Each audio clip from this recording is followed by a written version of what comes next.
Assalamualaikum warahmatullahi wabarakatuh. Perkenalkan, nama saya Salman Akurisi, NIM 21042347. Baiklah, saya di sini akan menjelaskan materi tentang menganalisis dan menjelaskan tanah negara dan hak wilayah. Tanah negara.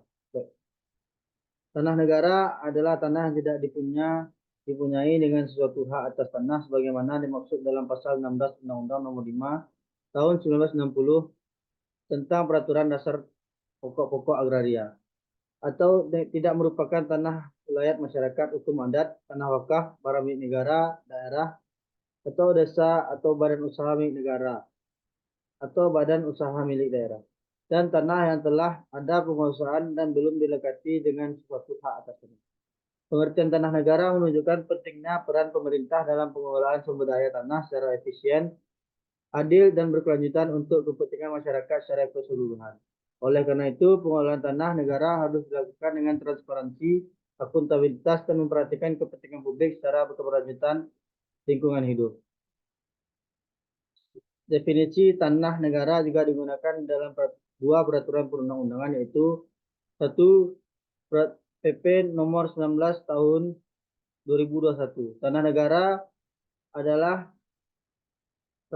adalah tanah yang dikuasai langsung oleh negara dan tidak dilekati dengan suatu hak atas tanah. Bukan tanah wakaf, bukan tanah ulayat, atau bukan merupakan aset barang milik negara atau daerah. Yang kedua, PP nomor 65 tahun 2019. Tanah negara,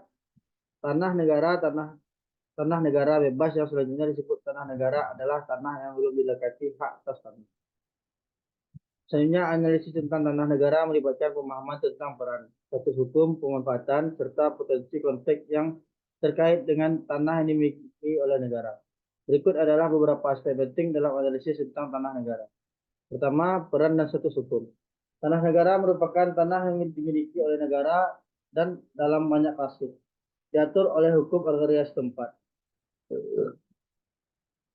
Peran tanah negara dapat bervariasi dari fungsi untuk konservasi alam, pemukiman, pertanian, perkebunan, hingga pengembangan infrastruktur.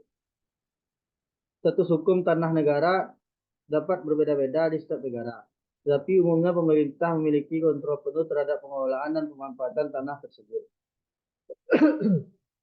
Contohnya pemanfaatan dan pengelolaan. Pemanfaatan tanah negara seringkali menjadi subjek kebijakan dan regulasi yang ditetapkan oleh pemerintah. Hal ini termasuk penetapan rencana tata ruang, izin penggunaan tanah, serta mekanisme untuk memberikan hak guna, usaha, atau hak sewa kepada pihak-pihak tertentu, baik di perorangan, perusahaan, atau masyarakat adat. Selanjutnya, potensi konflik. Tanah negara seringkali menjadi sumber konflik antara pemerintah, masyarakat lokal, dan pihak-pihak lain yang memiliki kepentingan terhadap tanah tersebut. Konflik dapat timbul karena ketidakjelasan kepemilikan, persaingan dalam pemanfaatan tanah, perbedaan kepentingan antara pemerintah dan masyarakat, serta dampak dari pengembangan proyek-proyek pembangunan. Selanjutnya, pemukiman dan kesejahteraan sosial. Tanah negara juga dapat digunakan untuk program-program pemukiman yang bertujuan untuk meningkatkan kesejahteraan sosial, seperti bangunan rumah-rumah bagi masyarakat berpenghasilan rendah atau pengalihan hak guna bangunan kepada masyarakat yang membutuhkan. Selanjutnya, konservasi alam dan lingkungan. Sebagian besar tanah negara juga memiliki potensi untuk konservasi alam dan lingkungan. Pengelolaan tanah negara untuk tujuan konservasi dapat mencakup pembentukan kawasan konservasi, taman nasional, atau kawasan perlindungan alam lainnya untuk melestarikan keanekaragaman hayati dan ekosistem penting. Selanjutnya, transparansi dan good governance. Pentingnya transparansi dan good governance dalam pengelolaan tanah negara sangatlah krusial untuk mencegah konflik, penyalahgunaan kekuasaan, dan ketidakadilan. Pemerintah harus menjalankan tugasnya dengan transparan dan akuntabel dalam pengelolaan tanah negara, serta melibatkan partisipasi masyarakat dalam pengambilan keputusan terkait pemanfaatan. Melalui pemahaman yang komprehensif tentang peran, status hukum, pemanfaatan, dan potensi konflik terkait dengan tanah negara, pemerintah dan masyarakat dapat mengembangkan kebijakan yang efektif dan berkelanjutan dalam pengelolaan tanah ini demi kepentingan bersama. Selanjutnya kita bahas yaitu hak wilayah. Hak wilayah adalah hak tradisional yang dimiliki oleh masyarakat adat atas tanah yang mereka huni, kelola, dan warisi dari leluhur mereka. Konsep hak wilayah erat kaitannya dengan adat istiadat, kepercayaan, dan budaya masyarakat adat yang mendiami suatu wilayah tertentu. Secara historis, hak wilayah telah menjadi bagian integral dari sistem kepemilikan tanah di Indonesia dan merupakan warisan turun-temurun yang dijunjung tinggi oleh masyarakat. Pada dasarnya, hak wilayah memberikan hak kepada masyarakat adat untuk memiliki, menguasai, dan mengelola tanah serta sumber daya alam di wilayah mereka berdasarkan aturan adat yang telah ada sejak lama. Hak wilayah mencakup beberapa aspek, yaitu hak kepemilikan. Hak wilayah memberikan legitimasi kepemilikan atas tanah kepada masyarakat adat berdasarkan adat istiadat dan tradisi lokal yang diakui di dalam komunitas mereka. Contohnya hak penggunaan.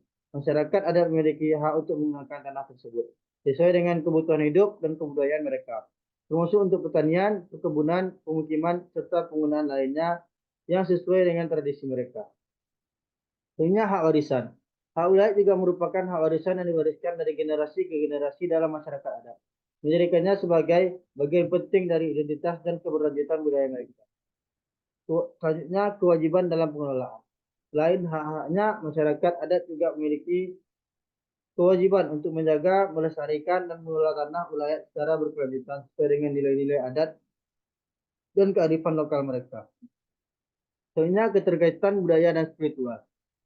Tanah wilayah seringkali memiliki keterkaitan yang sangat erat dengan kepercayaan spiritual dan budaya masyarakat adat, yang memandang tanah sebagai sumber kehidupan, tempat bersemayamnya roh leluhur, dan pusat kegiatan keagamaan serta budayaan.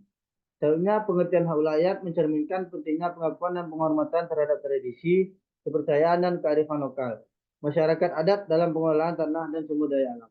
Hak wilayah bukan hanya sekedar hak hukum, tetapi juga simbol dari hubungan yang dalam antara masyarakat adat dengan tanah, lingkungan, dan budaya mereka. Oleh karena itu, perlindungan dan pengakuan terhadap hak wilayah menjadi penting dalam upaya menjaga keberlanjutan lingkungan hidup dan keberagaman budaya di Indonesia.